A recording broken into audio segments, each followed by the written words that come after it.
Welcome to What the World Needs Now with hosts Tom Whisinnand and Josh Monroe. We hope that you're able to leave feeling encouraged and ready for another day of changing lives in the field of education as we speak with inspirational teachers from across the nation and world about what keeps their spark lit.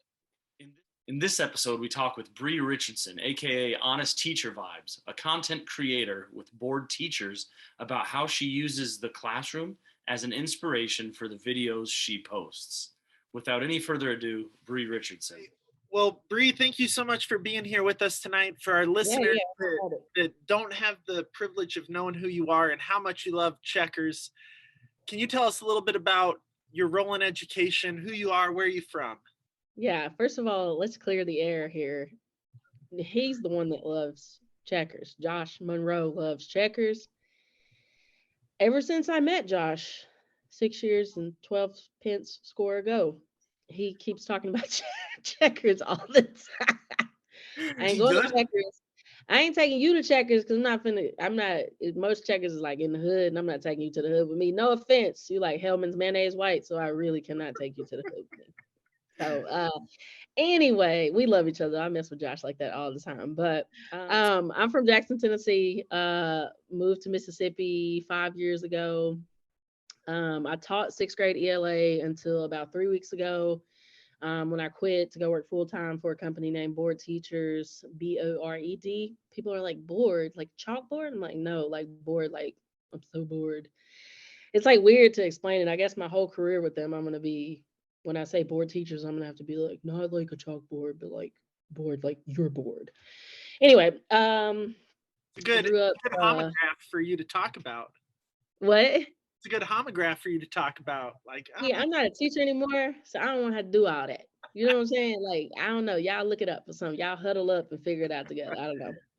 But anyway, yeah, so I taught for 4 years and had the opportunity to step away from the classroom this year, and I just been living my best life, working from home. People always ask me, like, how did you get started on TikTok? And like, legitimately, I had a student stab another student in the hand with a pencil. I asked the student, I said, hey, why did you just stab him in the hand with a pencil? The kid said, that wasn't even me. I was like, I'm not blind. I literally just watched you stab him in the hand with a pencil. He was like, that wasn't even me. I was like, so it must be a ghost in here. He was like, must be a ghost. So that whole situation like made me mad. And I get tired of like when you see kids do something and you tell them to stop and they look you dead in your face and say, that wasn't me. Like this whole situation drama. So I came home that night and I made a TikTok skit and it completely blew up. And then I made another one similar to that. It blew up. So I was like, dang, people must like these like classroom skit ideas. So I kept doing those and my account just blew up. So sometimes you can't make stuff up. That what happens in the classroom is absolutely bizarre. You couldn't write crazier stuff.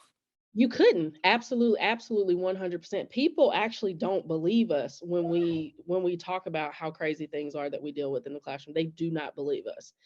Yeah, it's insane. So TikTok muted one of my videos. Actually, they gave me a community guideline violation because the video was me telling the story of a kid who walked around with a rat in his shoe all day. And it was like legitimately serious. Like the kid, he took his shoe off at the end of the day and it was a flat dead rat in his shoe. TikTok gave me a community guideline violation for false information to try to boost my views.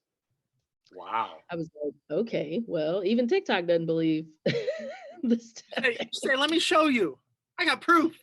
I mean, it's foolishness. So absolute foolishness. His name must have been Ron Weasley. Ronald Weasley, how dare you steal that car? I always wanted to do that. Ron did like his rat. He did like his rat. Tom is like, Josh, who is this person that you told us to interview? It's insane. I would think I would have really loved to be in your classroom.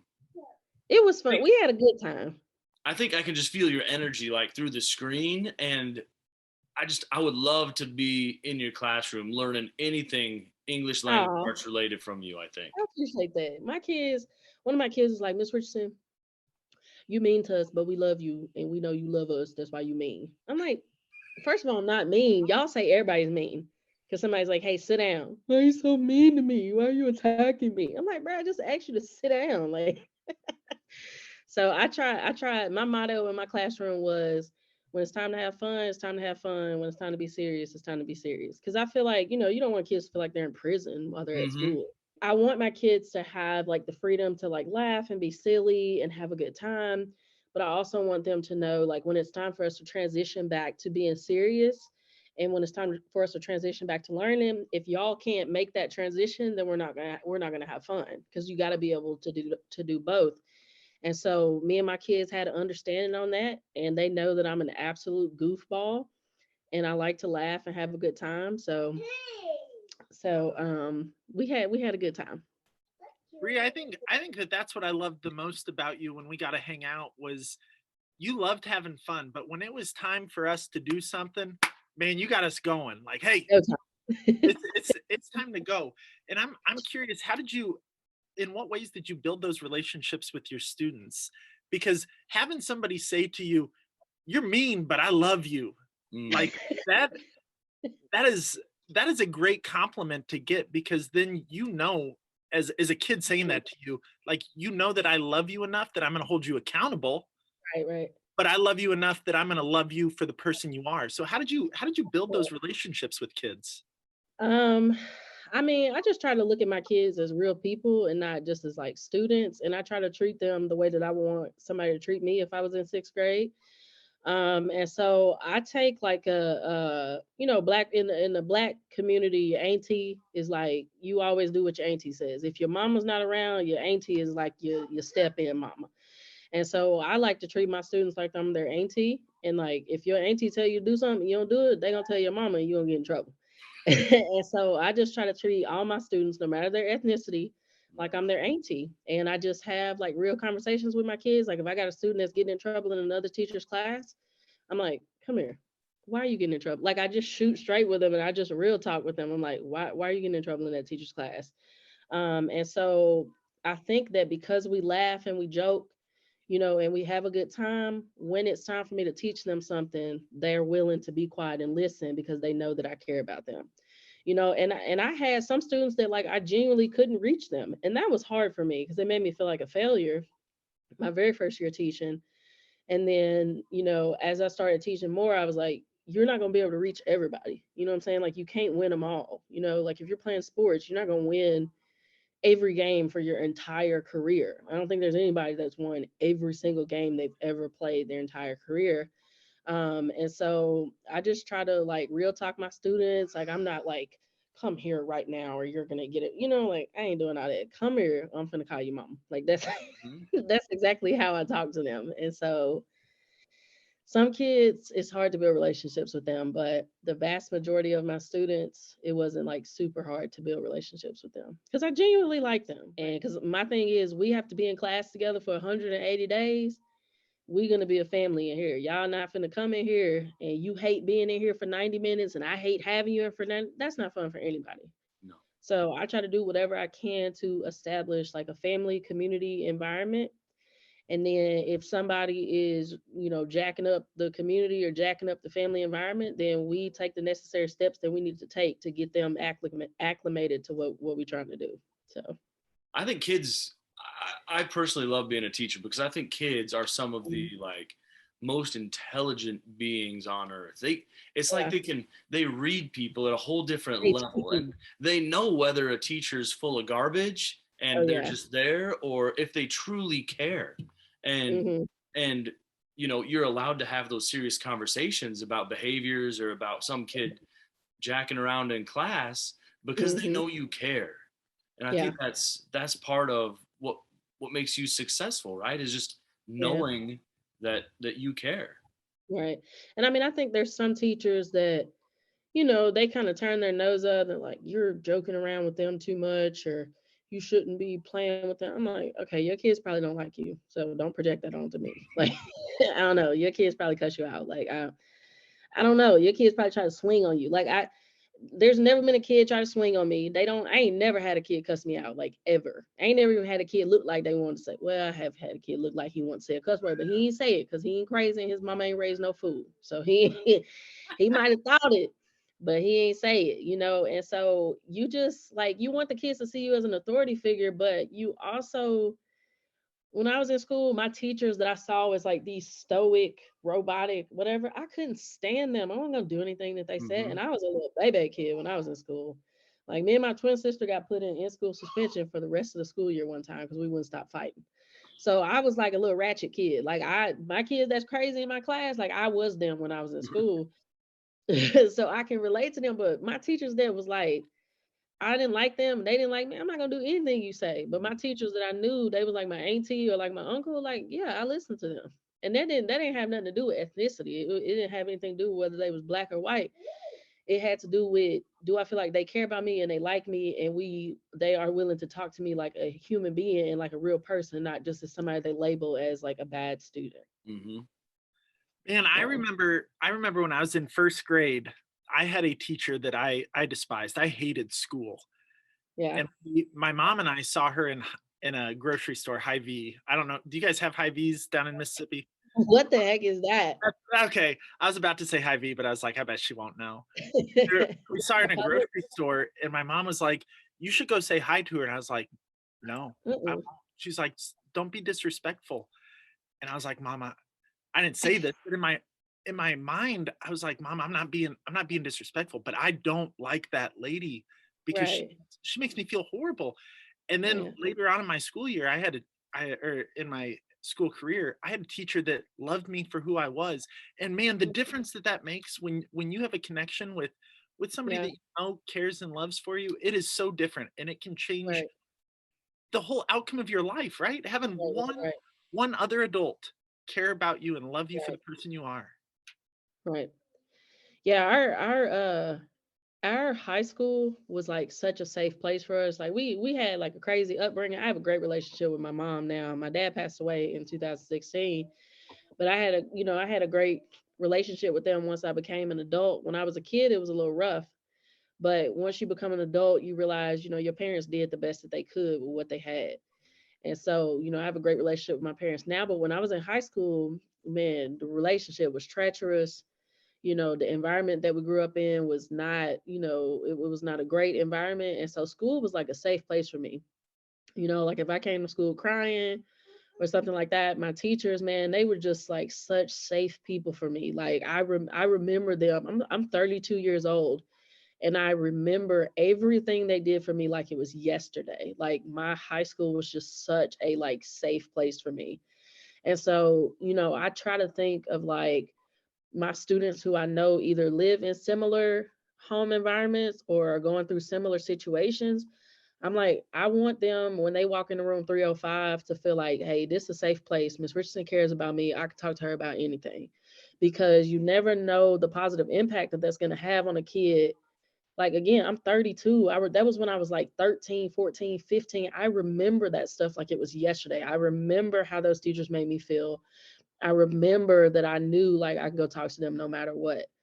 And so, I love that the name of y'all's podcast is What the World Needs Now, because what the world needs now more than anything is like peacemakers. You need people that are safe people that are peacemakers, because people are so hateful in this world. Like you see like so much like death and destruction and like hateful things on the news, and people are just so full of like malice and so full of anger and so like hopeless. And so, we need people that are peacemakers, people that are kind people that will see the best in the worst people. As educators, we have the ability to reach kids in a way that like the average person is not going to be able to do. And it's a hard, excuse my French, y'all can blank this out, but it's a hard ass job. Everybody cannot do it. The mental taxation that there is, when we get out for Thanksgiving break, some of your kids didn't have food to eat. Some of your kids, they ain't eat no Thanksgiving dinner. Some of your kids, somebody in their family got to fighting on Thanksgiving. Like we go into classes every day and we know that we got students in our classes that deal with that kind of stuff outside of school. So it's almost like we wear those particular things like on our shoulders. And so the classroom environment, that we have and like the type of people that our students see us as is like it's a really important thing. Yeah. And I'm not trying to say like we're anybody's savior, because we're not. We can't do that. We're only human. We're not a savior, right? But we have a responsibility to kids to provide a safe environment for them, provide a safe environment, provide somewhere that feels like a community and feels like a family.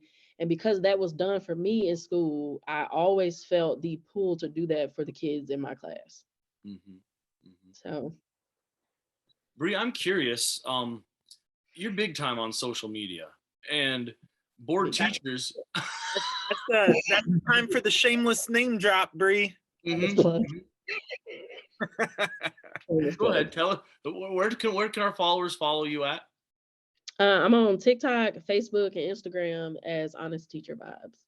So give us a little bit of background on that, and then give us a little bit about board teachers and kind of what you're going to be doing for them and what their mission is, or what are they about? So board teachers, their thing is like, we live, we laugh, we love. We're teachers, but we're also human too. Like, that's one of the things that they say, like, we're teachers, but we're humans too, because a lot of times people forget, like, your child's teacher is a real person. We don't sleep at school. We don't grade papers 24/7, and so they have I think board teachers have been around for like 7 to 10 years. I think, I can't remember the exact number, but essentially they have like a bunch of different creators that create like teacher content, like teacher entertainment content. So they were like um one of the first like organizations that like people started to notice like them putting out like consistent teacher videos.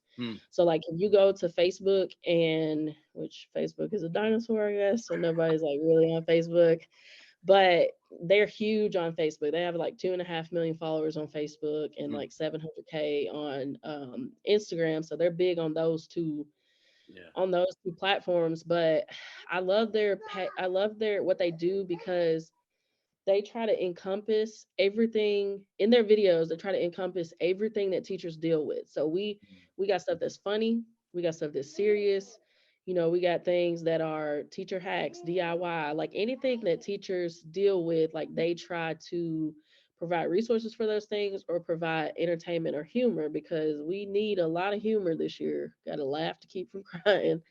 Um, and so that's kind of like, their big thing, is they do teacher entertainment comedy.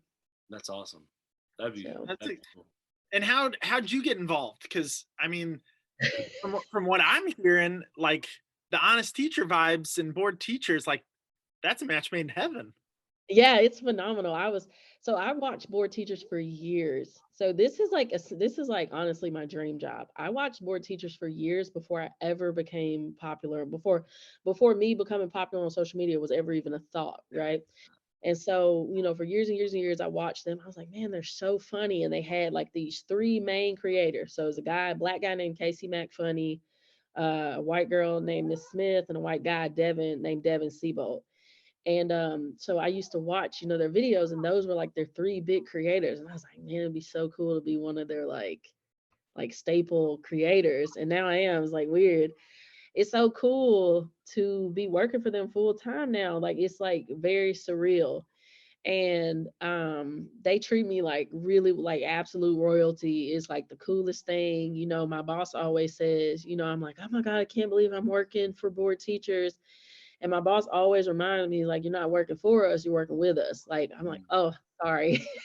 Because I'm like, but for a long time, like, y'all were like, I could not, even believe that like y'all would offer me a job. And so them being such a, big main player, I guess, in as far as like in the teacher entertainment world, it's like so cool and such an honor to work for them and to get their name out there on TikTok. So I currently am working on their TikTok account, trying to get them to a decent amount of followers. And they've had some good growth. I've never grown anybody else's TikTok account. I've only ever grown my own account. Yeah. And so it's like really interesting to see like the other side of like growing an account for your work, Right. instead of like growing your personal accounts, like all these other different challenges that you face. But I'm a workaholic, probably work too much, but I'm a workaholic, and I love a challenge.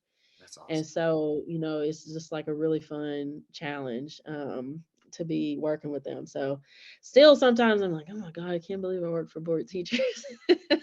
Well, Bree, what I really love about that is even though you're not in the classroom, you're still advocating for teachers. You're still giving entertainment and that relief that we need this year, right? Like Yeah, talking about it, this is a hard year. it's very Teachers hard. teachers got to find that outlet of where we can separate work. Right. But you also said it's part of our identity. Like Yeah. we can separate work and have fun Right. with our job in a different type of way. So I really love that you're able to do that. Yeah, it's amazing. And like people ask me, they're like, "Are you not so you're not gonna make teacher content anymore?" And I'm like, I'm always gonna make teacher content. First of all, there ain't no shortage of it because these kids stay doing something. And I have the most amazing Instagram followers. So they send me stories all the time. And I'm like, hey, can I make this into a skit? And they're like, please do, you know? And so, but that's one of the things like I appreciate you saying that, Josh, because I always want to, even though I'm not in the classroom anymore, I always want to advocate for teachers because the things that people are going through this year, as far as educators, it's insane. My principal at my old school, his mom suddenly passed away, like all of a sudden. And I taught at one of the largest middle schools in Mississippi. And for him to be a principal and have to like have that weight on his shoulders of his mom having passed away on top of everything that's already crazy. And, I know some people like they really don't like their principal, but I genuinely liked my principal. And I hate to see him hurting and I hate to see him like having lost his mom and then still having to deal with, all the crazy stuff. I can only imagine being a head principal and having dealt with that, as opposed to being a teacher and having dealt with that. It's just a different set of struggles. But I definitely want to always be someone who advocates and who stands up for teachers because now that I'm not in the classroom, there's a lot of stuff that I can say now that I couldn't say when I was in the classroom.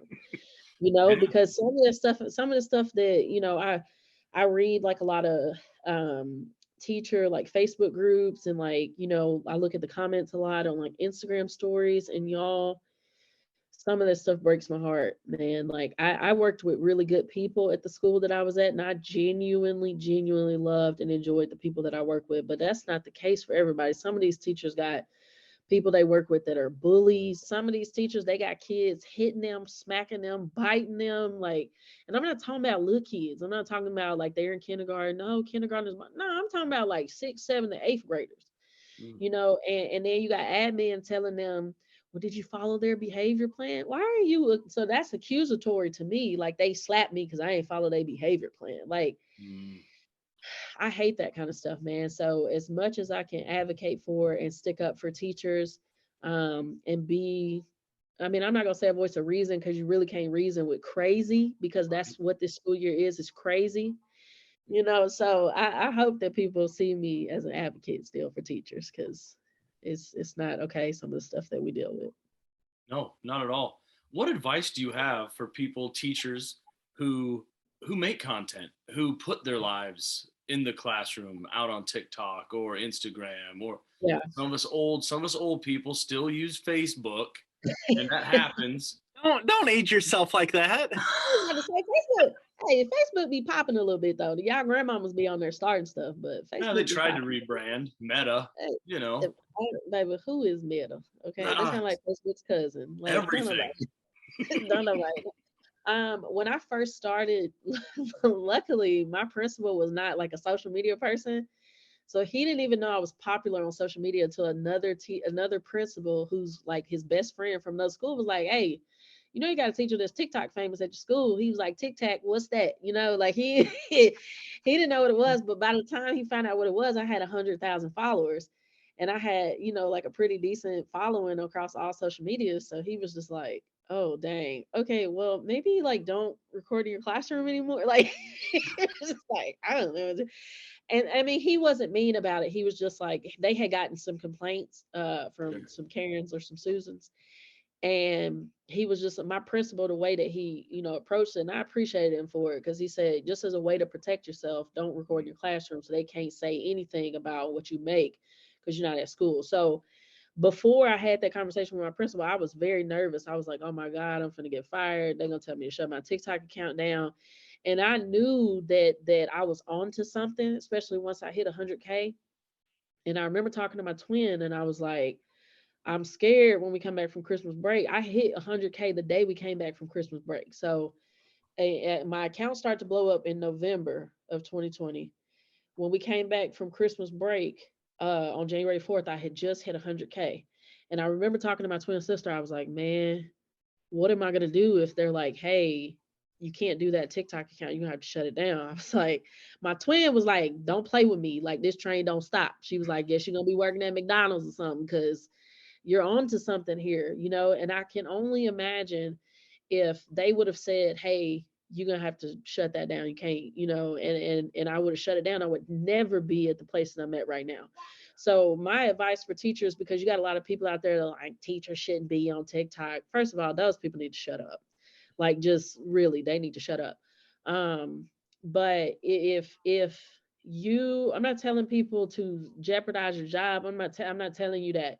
You got to do what you feel like is best for you and your family. And I cannot imagine if myself or Josh or Miss Woolley, Miss Rogers, Lachey Greenwood, I cannot imagine if our principals told us, y'all need to shut y'all's TikToks down. And we did, we would never be at the place that we are right now. We would still be stuck crabs in a bucket hating, you know, our jobs and what we did, but we're because we pushed through anyway, you know, through the fear that we might lose our jobs because of social media or whatever, you know, we're just in different places right now. And so if you're a teacher that is just getting started on TikTok, you need to make sure you understand what your school's policy is on, you know, you having a social media, recording in your classroom, etc. The way that I kind of got around, you know, because people are like, well, you shouldn't be making skits about your students. They weren't about my students because people send me stories all the time, and there are a lot of stories that are universal as far as, you know, in the education world. So a lot of times I would take a meme and the concept or the idea of the meme and I would turn it into a skit, Mhm. you know, because that particular situation did not happen with a student in my class. I never turned a situation other than the one with the kid stabbing the kid in the hand with a pencil. I tried as a way to cover myself. I tried to never make a situation verbatim Yeah. of what a kid said or what a kid did, because that's like the fastest way to get in trouble. Mhm. And so, you know, I tried to change up the wording or change up the situation. Um, but some of those things that like you just can't, you know, make that stuff up, then I would change, like if it was a cookie that a kid was like balancing on their head, I would change it to like a soda or something like that. So you just like if it's something that you're supposed to be doing and it's a calling and it's something that you're good at, I wouldn't let anything stand in your way. If you're a teacher, protect yourself, man. Like make sure you know, I'm not telling you to disobey your school's policies and rules, but when I started to get big, the first thing I did was grab my teacher handbook and I read that thing from cover to cover just to make sure. But the way that I look at it is, how can they tell you that you can't have TikTok when they wouldn't be able to tell you that you can't have Facebook? Right. They wouldn't be able to tell you can't have an Instagram account. They can't tell you can't have a YouTube account. You know what I'm saying? Mhm. And Mhm. so that was the way that I looked at it, as like, you know, freedom of speech. Yeah. The only thing, First Amendment rights. the only thing that they could tell you is you cannot record that at school. Yeah. Well, Bree, thank you so much for being with us. You know, Yeah. we always end with one final question, and you touched on it earlier. Tom Yeah. usually sings the song for us because back in the '60s, what we needed was love. You're probably too Sweet young to know that song, right, Bree, or do you know it? What y'all are talking about. I was trying to vibe with you, but I was like, I I don't said, know. Oh, Bree, I'm only 33. I'm only a year older. You got to know that song. It's because you're like Mr. Rogers, man. I just look up to you so much. So yep. you don't Yep. look older, but I just 'Cause was like, I got an old soul, I guess. you got an old soul, Josh. Well, Bree, we're curious. What does the world need now? And it could be teaching related. It could just be Yeah, people relations. What do we yeah. need more in this world?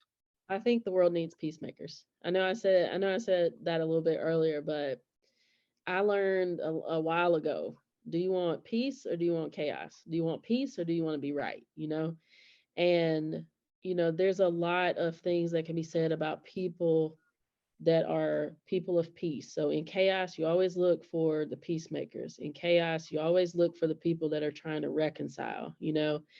And I think we need more people that are willing to bring peace and that are willing to bring calm, because things are so chaotic, not just in a school system, but just in our world, in our entire world. there is just chaos. And we have a lot of people that are advocates and stand up for this and talk about, what they like, what they don't like, who they want to fight, and all that kind of stuff like that. And it's totally okay to have an opinion, but man, we need people of peace. And I ain't even trying to be weird, Josh, but you are like one of the coolest people. Like your content and the way that you talk to people and the way that you treat people. And when I finally got to meet you in person, I was like, dang, this dude is like the real deal. Like he really genuinely, like this dude is like Mr. Rogers, like incarnate. It's weird. Like I'm like, if you started a Mr. Rogers show, like I would watch it, but I'm not trying to be weird, but I feel like we need more people like you. I feel like we need more people because I do see you as a peacemaker. I see you as a person of peace. But the cool thing is, sometimes when people think of men being peacemakers, they think of, people that are like pushovers or soft spoken or whatever. And I'm like, no, dude, you're like bad A, but you're like the coolest part. Like you're one of the kindest people I've ever met. Like you have like a don't mess with me mentality, but you also have like you have a don't mess with me vibe, but you also have a like that you're a good person, that you're a kind person, like you give off like both of those vibes. And so I feel like you're one of those people that is like genuinely a peacemaker. Like you ain't got a lot to kick it, like you just are, who you are. And I think we need more people like that in the world. Hey, well, I I agree. appreciate that. I appreciate that, Bree. Thank you so much for being with us tonight. I think as you were explaining that, the quote from RJ Palacio from Wonder, given the choice between being right or being kind, let's choose kind, right? Yeah. We don't always have to be right. Let's just be kind to each other. 100%. Bree, nice meeting you. Thank you so much Yeah, for being nice on to with meet us. you, Tom. Ladies and gentlemen, that's our show. We're so thankful and appreciative that you took your time to listen to our guest, Bree Richardson, or as you may know her, Honest Teacher Vibes. Hopefully you're ready for another week of changing lives, and hopefully what the world needs now is helping you to sustain your inspiration as we journey through this school year together. If it is, go ahead and hit that subscribe button. It helps us to continue to get out inspirational educators' stories. We hope that as you head out, you remember the biggest factor that plays into student success is you. Your love, your empathy, your passion, your dedication is exactly what the world needs now. Thank you for everything you do. Have a good one.